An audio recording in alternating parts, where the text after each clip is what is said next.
उनके एजेंट होते हैं, सब होता है। तो ये सारी चीजें सदगुरु कबीर साहब जी कह रहे हैं कि स्वरूप का बोध जिसको नहीं होगा, आत्मा का ज्ञान नहीं होगा, कर्म सिद्धांत को जो नहीं समझेगा, चमत्कार से सब कुछ पाने की जो झांसा में आ जाएगा, वो व्यक्ति का कभी भला नहीं हुआ। ठग जगह जगह बैठे हैं, अंदर बाहर सब ठगने के लिए बैठे हैं। अपने साथ में भी हमारे साथ इंद्रियां और मन भी ठगने के लिए बैठा है। ऐसे ऐसे विचार आ जाते हैं कि आदमी वासनाओं में, विकारों में, दुर्गुणों में, दोषों में, इनमें आदमी ठगा जाता है, अपने आप को ठगा देता है, प्रलोभन जग जाता है, लोभ जग जाता है। तो यहाँ पर अब सदगुरु कबीर साहिब जी कह रहे हैं कि इतना सारा मन में दुविधा है, इस दुविधा के कारण से अपनी स्वरूप स्थिति, आत्म स्थिति की उच्चता पर आदमी आरूढ़ नहीं हो पा रहा, वहां पर स्थित नहीं हो पा रहा, वहां पहुंच नहीं पा रहा, उस चीज को जान ही नहीं पा रहा, तो पहुंचेगा कैसे? बीच में ही तो माया मिल गई उसको, बीच में ही ये चमत्कार मिल गया उसको। साहिब कह रहे गांव ऊंचे पहाड़ पर, जीव की स्थिति क्या है? उच्च चैतन्य शिखर पर है। ये घूर में दाने बटोरना ये जीव के लक्षण नहीं है। ये तो विषया शक्ति में आसक्त, बिल्कुल लोलो, बिल्कुल सना हुआ व्यक्ति ही मुर्गा में, अंडा में, मछली में, मैथुन में सुख खोज रहा, धन में, पुत्र में, परिवार में, मान में, प्रतिष्ठा में, यश कीर्ति में। बाहर का जितना भी कमा लो, धन कमा लो, पुत्र परिवार कमा लो, यश कीर्ति मान सम्मान कमा लो, 2 दिन 4 दिन के बाद मन में संभल के देखो, 2 दिन की जिंदगी है, यह उसका बबूला तन ठहरता नहीं। 2 दिन के बाद क्या होगा?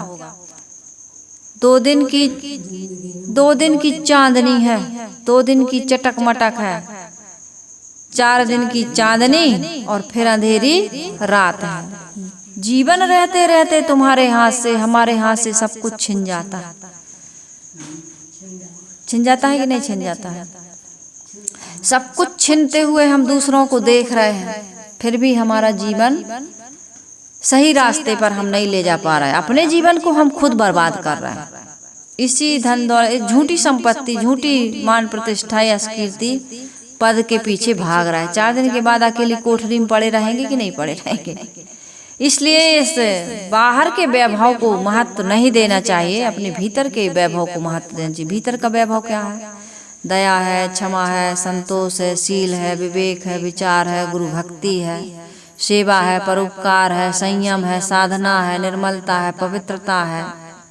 इन सब चीजों पर जब हम ध्यान देंगे तब ये हमारी स्थायी संपत्ति है और हम इसके मालिक बन जाएंगे। फिर इसको कोई छीनने वाला नहीं। दिन दिन बढ़त सब आयो, पायो जी मैंने राम रतन धन पायो। ये धन कुटुंब का मेला, ये रस भरी जवानी, इसमें न भूल प्यारे रैन के हैं सपना। गुरुदेव जी याद दिला रहे हैं। ये धन कुटुंब का मेला, ये धन कुटुंब जो मेला बना हुआ है, ये रस भरी जवानी, जवानी में कितना रस,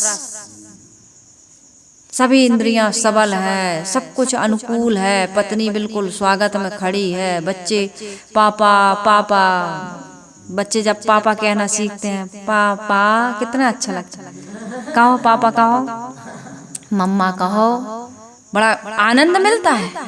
आज मम्मा कह रही थी, आज पापा कह रही थी, आज देख रही थी, ढूंढ, ऐसे भागते हैं आदमी काम से, ड्यूटी से, ऑफिस से, खेत से, कि देख रही होगी हमारी बेटी, हमारा बेटा, वो देखते भी हैं। साहिब कह रहे हैं कितने दिन तक, कल तुम्हारी बात नहीं मानेंगे यही बच्चे। हो रहा कि नहीं हो रहा? आज बच्चे कहाँ माता पिता के या किसी पति पत्नी के रिश्ते को भी नहीं मान रहा आज का बच्चा। अब कितना विवाद चल रहा है लिव इन रिलेशनशिप पर, बिन फेरे हम तेरे, एक दुनिया की कितनी बातें चल रही हैं। एपी सिंह क्या क्या बोल रहे हैं, सबसे बड़े एडवोकेट। ये आज देश की स्थिति हो गई है। आज के लोगों को तो और संभल के चलना चाहिए, और समझदारी का विषय है। आप लोगों ने नहीं सुना होगा, मोबाइल पर देखना, टीवी पर तो अपने हिसाब से चैनल आता है। ये प्रेमानंद जी, अनिरुद्धाचार्य जी जो बोले हैं आज की जनरेशन पर, उन्होंने स्त्रियों को बस नहीं बोला है, पुरुषों को भी बोला है। आज जो विकृति आ रही है, जो पाश्चात्य सभ्यता को हम लोग अपना रहे हैं, हमारे देश को बर्बाद करने वाली ये अंग्रेजी चाय, अंग्रेजी हाय बाय, ये सुबह से अंग्रेजी बबूल पेस्ट करने लगे हम। पहले हमारे गांव में, देहात में, हमारे देश में बबूल की दतून की जाती थी, आज बबूल का पेस्ट आ रहा है। आज सब कुछ रेडीमेड हो गया है, नाते रिश्ते संबंध भी व्हाट्सएप के रह गए, मोबाइल के रह गए। आज कहाँ त्योहार मना रहा है, रक्षाबंधन हो या रिपब्लिक डे हो या इंडिपेंडेंस डे हो, कोई भी ये पर्व कहाँ हम जान रहे हैं, इनकी वैल्यू कहाँ जान रहे हैं हम, स्वतंत्रता को, ये गणतंत्रता को कहाँ समझ पा रहे हैं। बस केवल अंधी दौड़, देह की भूख। अब ये देह की भूख आदमी को कितने बड़े पतन में ले जा रही है, ये आदमी को पता नहीं है। ये रक्षाबंधन का त्योहार, ये भाई दूज का त्योहार, ये दीपावली का त्योहार, ये करवा चौथ का त्योहार, आज इनकी कोई वैल्यू रह गई है? आज कहाँ भाई बहन रह गए? आज कहाँ पति पत्नी का संबंध पवित्र माना जा रहा है? पति और पत्नी एक दूसरे की हत्या कर रहे हैं। शादी के पहले सचमुच में आज जो एज बढ़ा दी गई है शादी की, कि भैया 20 साल, 25 साल, 28 साल, 30 साल में लड़कियां शादी कर रही हैं। और कितनी लड़कियां और कितने लड़के पवित्र हैं, इस पर से प्रश्न उठाया जा रहा है। पहले के समय में तो बच्चा 7 वर्ष का होता था और कहाँ चला जाता था? गुरुकुल चला जाता था, और वहाँ ये लड़की और लड़का एक साथ नहीं पढ़ते थे। यदि भेदभाव नहीं था तो सिर्फ गरीबी और अमीरी का नहीं था, लेकिन लड़की और लड़कों का भेदभाव था। कभी आपने नहीं सुना होगा कि राम और कृष्ण के साथ में सीता और रुक्मणी पढ़ रही थी और वहाँ उनका प्यार हो गया तो वहाँ उनने कोर्ट मैरिज कर ली या लव मैरिज कर ली? कहीं सुना इतिहास में? हमारे देश का कैसा इतिहास है, चरित्रवान आदर्श पुरुष हुए हैं हमारे देश में।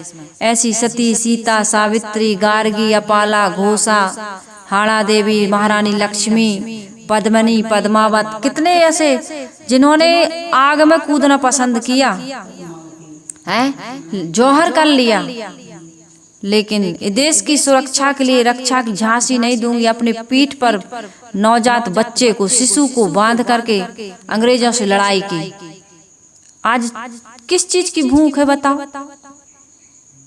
आदमी अपने चरित्र का इतना, और हमारे यहाँ का तो सूत्र है, धन खोया तो कुछ नहीं खोया, स्वास्थ्य खोया तो कुछ खोया, लेकिन चरित्र खो दिया तो सब कुछ खो दिया। आज कुछ बचा है लोगों के पास जब चरित्र ही खो दिया?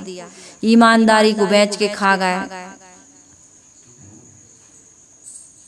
आज बच्चों का कर्तव्य क्या है? माता के प्रति, पिता के प्रति, भाई के प्रति। यदि राम बन ना गए होते, राम के बन जाने से सबसे बड़ा लाभ किसका हुआ? सबसे बड़ा लाभ हमारा और आपका हुआ, क्योंकि ये पता चला कि भरत जैसा भाई भी इस संसार में होता है। नहीं तो आदमी तो यही समझते थे कि 5 गांव भी नहीं देंगे।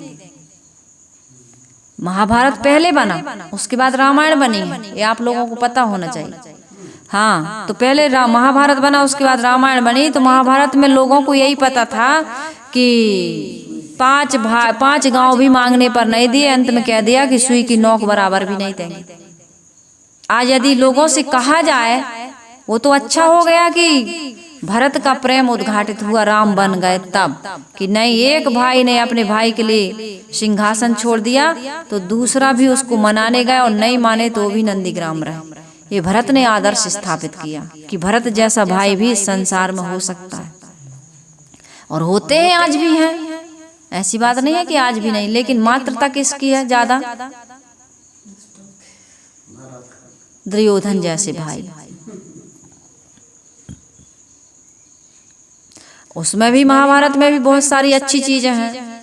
कृष्ण ने अपने सुदामा को, मित्र को कभी भुलाया नहीं, भले वो त्रिलोकीनाथ बन गए, है ना, लेकिन वो बचपन की दोस्ती को आजीवन निभाए। और कर्ण जैसा मित्र की विपत्ति में भी वो अपने दुर्योधन के साथ खड़ा है। उसको पता है कि 5 पांडव मेरे भाई हैं, अंत में पता चला ना उसको, लेकिन वो अपने मित्र को छोड़कर गया। उसने कहा कि नहीं, उस दिन को नहीं भूलूंगा मैं, जिस दिन मेरा कोई नहीं था, इसने मित्रता का हाथ बढ़ाया था। तो ये सारी चीजें हैं। यदि महाभारत से, रामायण से हमको कुछ सीखना है, आज घर घर पूछा जाए कि रामायण किसके घर में है, तो 100% लोग ऊपर हाथ उठाएंगे, हमारे घर में, हमारे घर। और पूछा जाए कितने लोग पढ़ते हैं, तो शायद 5% भी हाथ ना उठाएं। ये तो श्रावण के महीने में अभी भी परंपरा चला आ रहा है, लोग रामायण पढ़ लेते हैं। भागवत किसके घर में है, तो कई लोग हाथ उठाएंगे, नहीं पढ़ते कितने हो। अभी पूछा जाए कबीर पंथियों से कि सदगुरु कबीर साहब जी का बीजक किस किस के घर में है, तो बहुत कम लोग हाथ उठाएंगे। बहुत कम लोगों के पास एक होगा कि हाँ हमारे यहाँ है। और पूछा जाए जिनके यहाँ है भी कि पढ़ते कितने लोग हो, संध्या पाठ कितने लोग करते हो, गुरुवाणी का या आरती संध्या कितने लोग करते हो, तो बहुत कम लोग गिने चुने। तो क्या होगा हमारे देश का? हमारे देश के बच्चे आज फिल्मी एक्टर एक्टरनियों को जान रहा है, अभिनेता अभिनेत्रियों को जान रहा है, लेकिन हमारे देश के इतिहास को, स्वतंत्रता सेनानियों को, लक्ष्मीबाई को जानो, झलकारी बाई को जानो, वीरांगनाएं जितनी भी हुई हैं सबके बारे में जानो। नाम किसका किसका गिनाऊं, जानिए, आप सर्च करिए, मोबाइल पर है। आज शिक्षा से मोबाइल को जोड़ दिया कोरोना काल में। क्या हो रहा है? बच्चा मोबाइल लेकर कहाँ जा रहा है, कोना ढूंढ रहा है, मम्मी डिस्टर्ब होता है, पापा यहाँ एकाग्रता नहीं बन पाती, अकेले में एकांत में पढ़ेंगे। बाहर पढ़ रहे हैं, रूम पार्टनर नहीं चाहिए, व्यक्तिगत रूम चाहिए। अब मम्मी पापा कैसे एक टाइम चाय नहीं पी रहे, फटी बनियान पहन रहे हैं, है ना, पेस्ट की जगह बबूल का पेड़ खोज रहे हैं, नीम की दतून कर रहे हैं, जूता फटे हैं तो फटे ही हैं। कभी वो पनीर की सब्जी नहीं खा रहा है, और बेटा और बेटी कैसे रह रहे हैं वहाँ। अब इतना सुविधाओं में रहने के बाद बेटा और बेटी कह रहे हैं कि लिव इन रिलेशन में तो रहेंगे लेकिन शादी नहीं करेंगे, ना माता पिता की सेवा करेंगे, ना हम पति पत्नी, और ना हम बच्चे चाहते हैं, बच्चे भी नहीं चाहते। ये जो वैलेंटाइन डे और क्या कहे, ब्लू डे, रोज डे और क्या क्या डे मनाते, भारत की संस्कृति नहीं है, ये विदेशों की संस्कृति को अपना रहे हैं। और जब जब ये होता है, कहते हैं ये वैलेंटाइन डे के समय में, कहते इतनी होटल बुक होती हैं, कपल जाते हैं वहाँ, कपल, लड़की और लड़का, और आधा घंटा, पौन घंटा, 1 घंटा, 1.5 घंटा वहाँ बिता करके आते हैं। और उसके 2 महीने 3 महीने बाद जो अबॉर्शन की जो प्रक्रिया होती है, लड़कियों के पास क्या बचता है बताओ। आज ऐसा हो गया देश, सुन के भी आम आदमी ऐसी चर्चा नहीं कर सकता। आज छोटे छोटे से बच्चे मोबाइल दे देते हैं बच्चों को, मम्मी पापा के पास टाइम ही नहीं है कि वो रो रहा है तो उसको मनाए या खिलाए या कहीं घुमाए, मोबाइल दे दिए, लो मोबाइल देखो। बच्चा बैठा है कहीं भी बैठ के देख रहा है मोबाइल। अब मोबाइल की आदत कहाँ से डाले? न बच्चा अपनी बाथरूम की याद आ रही उसको, न उसको खाना की याद आ रही, न मच्छर काट रहा है वो उसको परेशान, कुछ भी, कोई चिल्ला रहा है, कोई पुकार रहा है, कुछ नहीं सुना दे रहा बच्चे को। दादा बैठे, दादी बैठी, मम्मी पापा, उससे भी मतलब नहीं। न खाने की सुध, न पीने की सुध, न किसी चीज की सुध। ये बच्चों को हम क्या संस्कार दे रहे हैं। और आजकल इतना ज्यादा बच्चे इतने बिगड़ रहे हैं, धीरे से वो क्या करने लगे, सुसाइड कर लेते हैं, टेंशन में आ जाते हैं, तनाव में आ जाते हैं। आज 8 के पहले बच्चे कहाँ चले जाते पढ़ने को, 60 के पहले आदमी वानप्रस्थ हो जाता था पहले के जमाने में। 8 के पहले घर छोड़ देता था और 60 हुए कि घर छोड़ देता था। 8 में और 60 में आदमी को घर छोड़ देना चाहिए, तब जीवन में कुछ बन पाएंगे हम। तो 8 में तो बच्चा तो घर छोड़ ही रहा है, लेकिन वो पढ़ाई लिखाई नहीं है आज के समय में। और 60 तक वो जी ही नहीं पा रहा, और न आगे चल के वो जी पाएगा ऐसे। तो ये सारी बातें आदमी क्या कर रहा है, अपने जीवन में सुधार नहीं कर पा रहा, वो विकास की ओर नहीं जा रहा। जब बच्चा अकेले मोबाइल देखेगा तो वो ढलान की ओर जाएगा, नीचे की ओर जाएगा, पतन की ओर जाएगा, क्योंकि मोबाइल में तो सारी चीजें हैं। अर्धनग्न लोग भी हैं उसमें, ऐसे ऐसे रील बन रहे हैं, रील्स कहते हैं जिसको, ऐसे ऐसे वीडियो बन रहे हैं, ऐसी ऐसी आजकल छोटी छोटी फिल्में बन रही हैं। आजकल 9वीं 10वीं के 12वीं के बच्चे पढ़ने वाले लड़की लड़कों की फिल्में बन रही हैं, छोटी छोटी बच्चे उसको देख रहे हैं, उसकी नकल कर रहा है। छोटे छोटे से बच्चों को, आज छोटी छोटी सी बच्चियों को, 12वीं नहीं 8वीं 10वीं की बच्ची सब कुछ जान रही, बच्चा सब कुछ जान रहा। पहले के बूढ़े नहीं जानते थे जिन जिन चीजों को आज बच्चे छोटे छोटे से जान रहे हैं, और जान रहे हैं तो वो जीवन में प्रयोग नहीं करेंगे। बच्चे के अंदर में जिज्ञासा होती है, वो जो देखता है सुनता है उसका प्रभाव पड़ता है उसके जीवन, प्रैक्टिकल करना चाहता है, वो थ्योरी को प्रैक्टिकल में लाता है। तो आगे चल करके यदि इस पीढ़ी को नहीं संभाल, हम स्वयं चरित्रवान नहीं बनेंगे, हम स्वयं संयमी नहीं बनेंगे, हम स्वयं सदाचारी नहीं बनेंगे, हम अपने भारत के इतिहास को भुला देंगे, संस्कृति को भुला देंगे, बड़े बूढ़ों को आदर नहीं करेंगे, सत्कार नहीं करेंगे, सम्मान नहीं करेंगे, सेवा नहीं करेंगे, उनके साथ रहना नहीं चाहेंगे, बच्चों को पढ़ाने के बहाने से घर से भाग जाएंगे। शहरों में लोग घर बना रहा है, वहां बच्चों को लेके पढ़ा रहा है। पढ़ाना बुरी बात नहीं है, बच्चों के साथ रहिए, बच्चों के साथ रह के पढ़ाइए, अपने माता पिता का आदर करिए, उनका अनादर मत करिए। बड़े बूढ़ों का, गुरुजनों का, आज लोग गुरुजनों को बुलाना नहीं चाहते हैं, और गुरुजन भी ऐसे घुमक्कड़ी हो गए हैं, एक गुरु नामधारी, संत नामधारी, कि वो एक जगह बैठ के साधना करते ही नहीं। तो भगत लोग ऊब गए हैं। कई जगह ऐसा सुनने को मिला है मुझे कि भगत लोग बस एड्रेस मिल गया, मोबाइल नंबर है कि ये मोबाइल फोन किए पहुंच गए। आज ये संत आ रहा है तो 2 दिन बाद वो संत आ रहा है, तो वो साध्वी आ रहे, घूम रहे, घूम घूम के भक्तों की श्रद्धा समाप्त हो गई। पहले के लोग तो प्रतीक्षा करते थे, और संत आ जाए तो दीपावली मनाते थे। दिवाली इतनी खुशी होती थी कि नहीं होती थी? आज आदमी परेशान हो गया है। तो इस प्रकार से मैं ये कह रही थी कि साहब कह रहे हैं कि गांव ऊंचे पहाड़ पर, इसलिए मैंने कहा कि स्वरूप स्थिति, आत्म स्थिति इतनी उच्च स्थिति है कि इस पर पहुंचना अकेले के बस की बात नहीं है। मोटा की बाह, मोटा यानी गुजराती में मोटा भाई, मोटी बहन बड़े को कहा जाता है ना। तो ये मोटा की बाहें अर्थात श्रेष्ठ की, बड़े की बाहें पकड़ो। श्रेष्ठ और बड़ा कौन इस संसार में? जो सन्मार्ग पर चलता हो वही श्रेष्ठ, वही बड़ा है। जाति से या पद से कोई बड़ा नहीं होता है। जिसका आचरण श्रेष्ठ हो, महान हो, जो रहनी में, आचरण में जो महान हो, वह व्यक्ति क्या है? मोटा की बाह पकड़नी चाहिए। उस व्यक्ति का हमको सहयोग लेना चाहिए, उसका संग साथ करना चाहिए। वकील बनना है, वकालत करना है तो वकील का संग करना पड़ता है कि नहीं? जो जिस विषय में कुछ सफलता या महारत हासिल करना चाहता है उसका संग साथ करना पड़ता है। तो यहाँ यदि आप स्वरूप स्थिति, आत्म स्थिति प्राप्त करना चाहते हैं, ऊंचे शिखर पर चढ़ना चाहते हैं, तो क्या करना पड़ेगा? आपकी संगत कैसी होनी चाहिए? चरित्रवानों की संगत करिए, ज्ञानवानों की संगत करिए, सद्गुण सदाचार संपन्न मनुष्यों की संगत करिए आप। चाहे वो सदगुरु हो, चाहे कोई ऐसा ग्रस्त व्यक्ति हो, जरूरी नहीं कि सील धब्बा ही लगा हो। जो चरित्रवान है, जो महान है, रहनी में, आचरण में श्रेष्ठ है, रहनी आचरण से संपन्न है, उसका आप साथ करिए। और मोटा की बाह, कबीर अस ठाकुर से, ये सदगुरु कबीर साहिब जी कहते हैं, ऐसे की शरण लो जो तुम्हें संसार सागर से, ऐसे श्रेष्ठ संत गुरुजनों का सहारा लो जो तुम्हें, उनकी सेवा करो जिनकी शरण में लग कर के तुम्हारा संसार सागर से उद्धार हो जाए। इच्छा करी भाव सागर, जा मैं बोहित राम आधार, कहीं कबीर हरि शरण गहो, गो खुर बच्छ विस्तार। इच्छा करने से संसार में तुम प्रवेश करते हो। इच्छा है तब तक संसार है, और इच्छा नहीं है तो संसार नहीं है। हमारे अंदर कितनी इच्छाओं के अथाह सागर में हम डूब रहे हैं।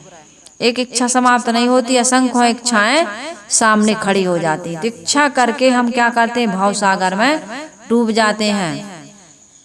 ये भाव सागर क्या है? इच्छा ही है। इसमें बोहित राम आधार, इसमें एक जहाज है राम के नाम की। राम क्या? हमारा अपना चेतन स्वरूप। लेकिन उसको पहचानने के लिए, उसमें वहां तक पहुंचने के लिए हमें क्या चाहिए? कहीं कबीर हरि शरण गाओ। हरि क्या है? सदगुरु। ऐसा काल्पनिक राम या काल्पनिक हरि के चक्कर में नहीं पड़ना है, क्योंकि ये तो केवल धर्म ग्रंथों में उनकी कथाएं हैं। रियल में कोई ऐसा हरि, कोई ऐसा राम बाहर से मिलने वाला नहीं है। यदि आपको हकीकत में हरि से मिलना है तो ये है सदगुरु संत, सदाचार सद्गुण संपन्न लोग, जो हमारे दोषों को, विकारों को, कमियों को, अज्ञान को हरने वाले, जो हमें सही रास्ता बताने वाले हैं, जो यह बताते हैं कि तेरे अंदर में, मेरे अंदर में, जितने भी देहधारी सबके अंदर में वही राम है। तुझ में राम, मुझ में राम, सब में राम समाया है। राम है कि नहीं? तब तो कहते हो भैया राम राम, दीदी राम राम, जय राम जी की। कुर्सी टेबल को और किसी को कहो, पत्थरा को जाके कहो राम राम, पेड़ को जाके कहो, वो कोई उत्तर देगा वहां से, वो भी कहेगा राम राम। लेकिन मनुष्य को आप कहो भैया राम राम, तो सामने से कहे भैया राम राम, मतलब मेरे अंदर भी राम राम है और तुम्हारे अंदर भी वही राम। मेरा भी राम, तुम्हारा भी राम, सबके अंदर में राम है। इसलिए साहिब ने कहा हृदय वसते ही राम न जाना। हृदय में बसने वाले राम को जो बताने वाले हैं वो कौन है? हरि हैं, गुरु हैं, संत हैं, सतगुरु हैं। तो उनकी शरण पकड़ो।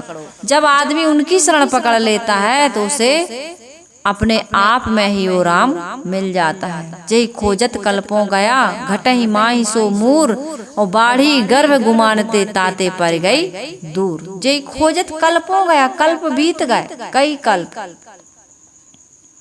घटहि माही सो मूर, ओ मूर्ति तो घट ही में है, घट ही में अविनाशी। पानी में मीन प्यासी, मोई सुन सुन आवे हासी। जाको ध्यान धरे विधि हरिहर, मुनिजन सहस 88। तोर सो तेरे घट माही विराजे, परम पुरुष अविनाशी। पानी में मीन प्यासी, मोई सुन सुन आवे हासी। कबीर साहिब जी ठोक ठोक के, बजा बजा के, पुकार पुकार के बता रहे हैं कि तुम्हारा राम, तुम्हारा अविनाशी, तुम्हारी आत्मा, तुम्हारा परमात्मा, तुम्हारा ब्रह्म, तुम्हारा सुख, तुम्हारी अमरता, तुम्हारा केवल, तुम्हारा मोक्ष, तुम्हारा निर्वाण तुम्हारे अंदर है। अपने में लौटो। अंदर क्या है? तुम मोक्ष स्वरूप, मुक्त स्वरूप ही हो। तुम्हें कहीं भटकने की या बाहर कहीं खोजने की जरूरत नहीं है। इसलिए सदगुरु कबीर साहिब जी कहते हैं, बंगला भाषा में कहते हैं ठाकुर और गुजराती भाषा में कहते हैं मोटा। बात एक ही है। हमें ऐसे ठाकुर की, ऐसे मोटा भाई की शरण गह लेना चाहिए। मजबूत सहारा चाहिए, जो बिल्कुल अपनी रहनी में, आचरण में बिल्कुल अड़े हैं, जो कभी भटकते नहीं है। इसलिए रहनी संपन्न संत सदगुरु की शरण लेकर के, उनकी सेवा करके, उनके आश्रय में रह करके, सदगुरु कबीर साहिब जी कहते तुम साधना करोगे, विषयों की कीचड़ से ऊपर उठने की साधना, तभी तुम्हें उच्च स्थिति प्राप्त हो सकती है। संसार में कहीं नरक नहीं है।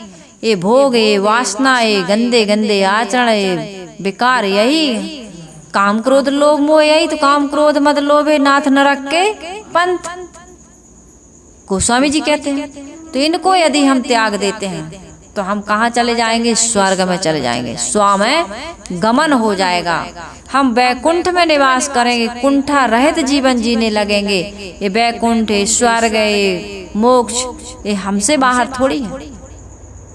ये जो हमसे बाहर बता रहे हैं, उन्होंने कहा जाहे दे गुमराह का मैं किस तरह हमराह हूँ।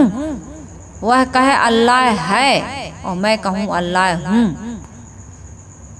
कोई संयम परहेज से रहता है, पवित्र रहनी से रहता है, लेकिन कहता है ईश्वर ब्रह्म परमात्मा हमसे अलग है, तुमसे अलग है, कहीं बाहर है, तो वो व्यक्ति सही रास्ता नहीं बता रहा, वो भटका हुआ है थोड़ा सा।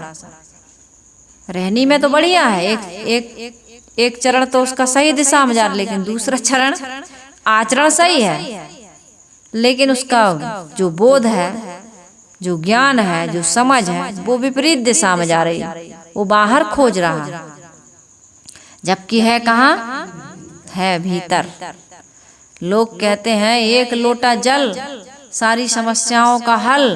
बिल्कुल सही बात है, एक लोटा जल सारी समस्याओं का हल, लेकिन अंदर भरा हो छल, अंदर भरा हो छल, तो कैसे होगा तुम्हारी एक लोटा से सारी समस्याओं का हल? फिर नहीं हो सकता है। छल है, कपट है, दंभ है, पाखंड, अज्ञान है कि मेरा भगवान मुझसे बाहर है। तेरा भगवान तेरे भीतर है। भोलेनाथ भले ना बताएं कि ये काम करो ये काम ना करो, लेकिन अंदर का भोलेनाथ जो बैठा है वो बताता है कि भैया ये काम गलत है। तो उस भोलेनाथ की यदि हम सुनने लगेंगे तो हमारा जीवन, भोलेनाथ तो ऐसा वरदान दे देते हैं कि वो फिर ये भी नहीं देखते कि मेरे पास कुछ बचेगा कि नहीं। ऐसी कहानी सुनते हो ना आप? तो हमारे अंदर का भोलेनाथ ऐसा ही है।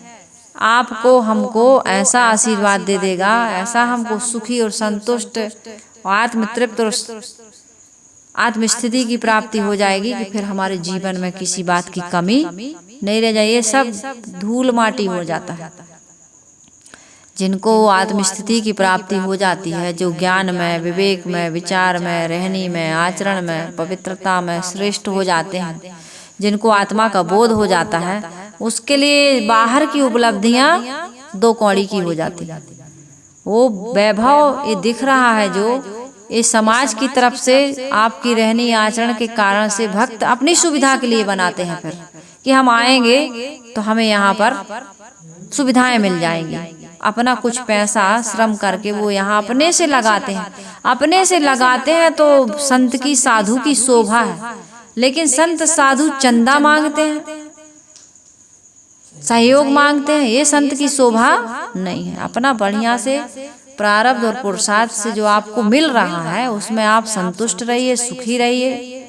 और भक्तों की श्रद्धा को भक्त लोग कहने लगते हैं, तो भक्त कह ना पाए ऐसा जीवन जीने का प्रयास करिए। आप तो त्याग और वैराग के रास्ते पर निकले हैं।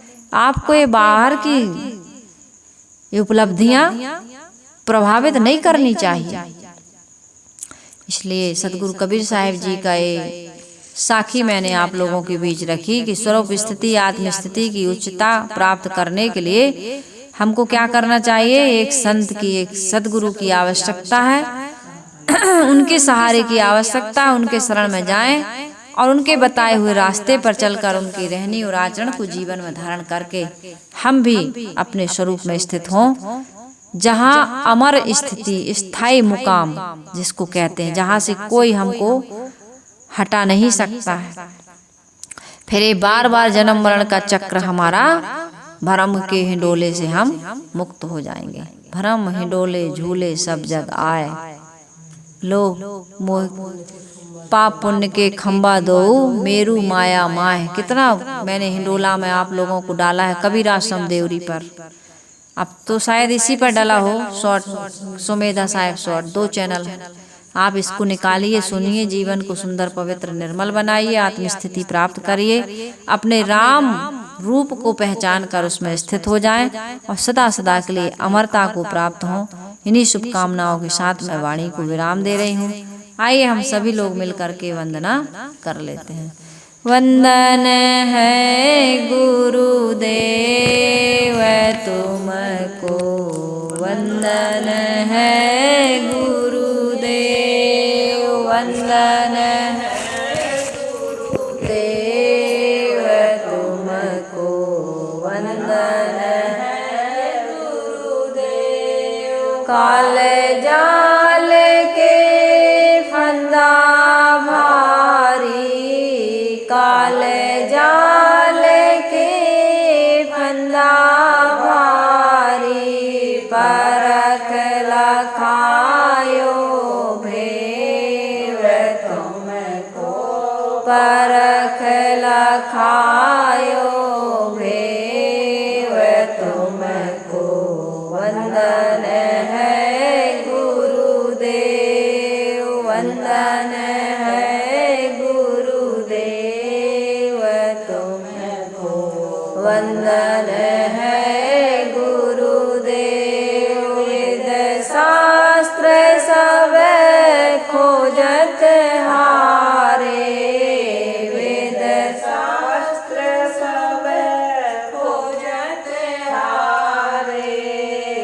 में न जानत के वह तुमको, मर में न जानत के वह तुमको। वंदन है गुरुदेव, वंदन है गुरुदेव तुमको। वंदन है गुरुदेव, गुरु समान और को दाता, गुरु समान और को दाता। ताकि करिए सेव तुमको, ताकि करिए सेव तुमको। वंदन है गुरुदेव, वंदन है गुरुदेव तुमको। वंदन है गुरुदेव। साहिब कबीर अभय पद दाता, साहिब कबीर अभय पद दाता। पूरण परख समेव तुमको, पूरण परख समेव तुमको। वंदन है गुरुदेव, वंदन है गुरुदेव तुमको। वंदन